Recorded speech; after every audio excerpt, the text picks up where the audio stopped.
If a heart attack strikes when you're alone, every second counts. The American Heart Association says acting in the first 5 minutes can cut your risk of death in half, but most seniors don't know what to do.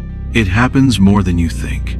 Every year, over 80% of fatal heart attacks in seniors occur at home, often when the person is completely alone. That's according to the American Heart Association. And many of those lives could have been saved if the person had known what to do in the first 5 minutes. Let me tell you about Mr. Thompson, a 72-year-old retired teacher. One quiet afternoon, he felt a strange pressure in his jaw and a wave of dizziness. He didn't think much of it, assumed it was indigestion or maybe dehydration. He sat back down in his recliner, drank some water, and waited for it to pass. 30 minutes later, he was rushed to the ER with a full-blown heart attack, alone, at home, and he had no idea how close he came to not making it. This video could be the one thing that changes how you respond if that moment ever comes. Today, I'll walk you through 5 life-saving things you must know to survive a heart attack when you're alone after 60. These aren't myths. They're medically supported, field-tested steps used by doctors, EMTs, and even trained patients that give your heart a fighting chance when time is running out. And trust me, the last tip may be something no one's ever told you, but it could save your life. If anything in this video makes you pause and think, please click like, subscribe, and hit the bell. It tells me this content is helping and helps us reach more people who need it. Tip number 1. Recognize the unusual symptoms early. My neighbor, Mr. Allen, 74, once felt tired and a little queasy after lunch. Must be something I ate, he told himself. But that night, his wife found him collapsed in the hallway. The diagnosis? A heart attack, one that had started hours earlier, without any chest pain. This happens far more often than people realize. For seniors, heart attacks don't always come with dramatic chest pain. Sometimes, they whisper instead of shout. The warnings might be a tightness in your jaw, heaviness in your arms, cold sweats, or a sudden wave of exhaustion that feels different. Why do these subtle signs happen? As we age, our nerves become less sensitive, especially to pain. According to Harvard Health, many older adults experience what's known as a silent or atypical heart attack, where symptoms don't center on the chest and are easily mistaken for fatigue, indigestion, or stress. That's what makes recognition so critical. If something feels off and it doesn't go away after 5 to 10 minutes, don't wait. Call emergency services immediately. It's better to be wrong than too late. Has something like this ever happened to you or someone you love? Share your experience in the comments. It might help someone else act faster. And remember, this is just tip number 1. The next 6 are just as important, and one of them might be the most surprising one yet. So don't go anywhere. Tip number 2. Call emergency services immediately. A heart attack doesn't always crash into your life like thunder. Sometimes, it arrives quietly, a strange pressure in your jaw, a light sweat on your forehead, or a feeling of breathlessness you can't explain. And in that quiet moment, the biggest danger isn't the symptom, it's the silence. Too many people wait. According to the American Heart Association, calling 911 within the first 5 minutes can reduce your risk of death by more than 50%. Why? Because emergency responders don't just take you to the hospital, they start treatment on the spot. They bring oxygen, monitor your heart rhythm, and, in serious cases, may even give you clot-busting medication before you ever reach the ER. Robert Miller, 76, from Ohio, felt queasy one morning. He thought it was the bacon he'd eaten. His wife urged him to call 911, but he didn't want to make a fuss. By the time he collapsed, it was too late to prevent serious damage. He survived, but now lives with chronic heart failure. Don't make that mistake. Always keep a phone close, on the table beside you, in your pocket, or within reach at night. If you use a basic cell phone or landline, Program your emergency contact under a number you'll remember, like speed dial 1 or 2. That way, if you ever feel faint or confused, you won't have to search. Just press one button and help is on the way. If you're not sure how to set this up, ask a family member or caregiver to help. It only takes a minute, but in an emergency, it could save your life. And here's a quick check.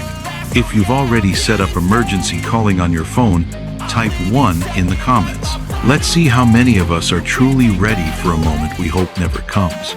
Tip number 3. Take an aspirin, but only the right way. Here's a question. If you had a heart attack, would you know what to do while waiting for help? One possible answer could already be sitting in your kitchen drawer aspirin, but not everyone knows how to take it the right way. According to Mayo Clinic, chewing one 325 milligrams aspirin tablet at the first sign of symptoms can help reduce heart damage by thinning the blood and slowing clot formation. But here's the key: you must chew it. Swallowing it whole delays the absorption by several crucial minutes.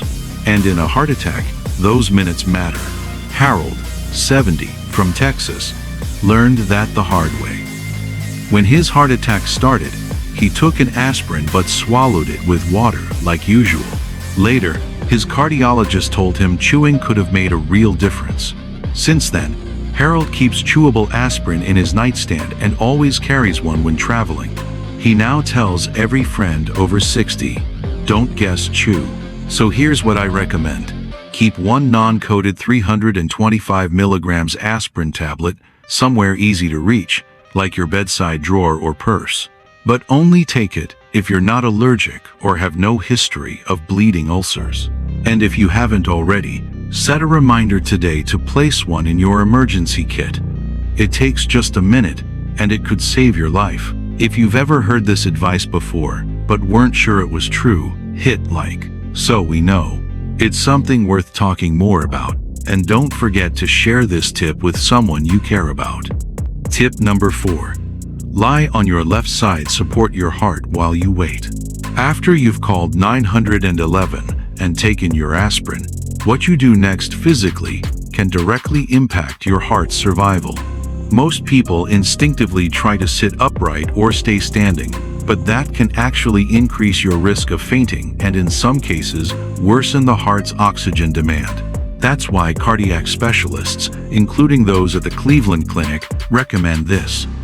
Lie down on your left side, knees slightly bent. Why the left side? Because it improves what's called venous return, the flow of blood back to the heart, helping stabilize blood pressure and reduce pressure on the aorta. According to a 2018 study published in the Journal of Clinical Nursing, lying on the left side improved hemodynamic stability in patients with heart failure, especially older adults. That's exactly what helped Helen Carter, 73, from Oregon. She began feeling lightheaded and nauseous while home alone. During a cardiac rehab session, her nurse had taught her this exact position. So she lay down calmly, knees bent, and waited. EMS later told her that a simple move may have helped prevent a dangerous drop in blood pressure. If you've never tried this position, practice it once today. Your body remembers better than your brain under stress. And if this tip could help someone you love, share this video with them. Sometimes, that one share could save a life. Now get ready, because in the final tip, you'll learn how a simple cough might just help you survive. Tip number 5. Cough gently if you start to black out. This next one sounds strange, but in very specific situations, it could buy you a few precious seconds when every heartbeat counts. Some cardiologists refer to it as cough CPR. It's not a substitute for real CPR or defibrillation. But in rare cases, when your heart goes into a dangerous rhythm and you feel yourself starting to black out, a series of strong, repeated coughs can help keep blood flowing to your brain just long enough to stay conscious and call for help. According to a clinical review published in the Journal of the American College of Cardiology, coughing increases pressure in the chest cavity, which in turn compresses the heart slightly, pushing blood through the body almost like a mini chest pump. That's what happened to Jack Henderson, 75, from Michigan. He had learned about this technique during a cardiac rehab class. When he suddenly felt faint and his heartbeat became erratic, he remembered the advice: sit down, cough hard every 1-2 seconds, and focus on staying awake. It gave him just enough time to call 911. Important note: only use this method if you've been trained or instructed by a doctor. It's a last resort when collapse feels imminent and you're completely alone. And if you found this tip new or surprising, share this video with someone in your family. It might be the one thing they remember when it matters most. When it comes to heart attacks, especially when you're alone, what you know and what you do in those first few minutes can literally decide your future. It's not about luck. It's about awareness, preparation, and taking action without hesitation. That's why monitoring your health becomes even more important as we age. Don't brush off small signs: fatigue that doesn't go away, dizziness when you stand, or tightness in your jaw or back. These are your body's quiet warnings. Learn to listen. To protect your heart long term, focus on small daily habits. Stay active, eat heart-friendly foods, manage stress, and make time for rest. If you haven't had your heart checked recently, now is the time. And always speak to your doctor about any new or strange symptoms, even if they seem minor. One quick conversation could lead to early detection, and that saves lives. If this video helped you feel more prepared, click subscribe and turn on the bell icon so you don't miss any of our senior health updates here on Golden Aging Health. Every week, I share practical tips based on medical research, real patient stories, and strategies you can actually use. And if you want to take the next step, watch our related video, 7 Early Signs of a Silent Heart Attack After 60. It reveals subtle symptoms that most seniors miss, and it might just be the most important video you watch this year. Stay strong, stay informed, and take care of your heart.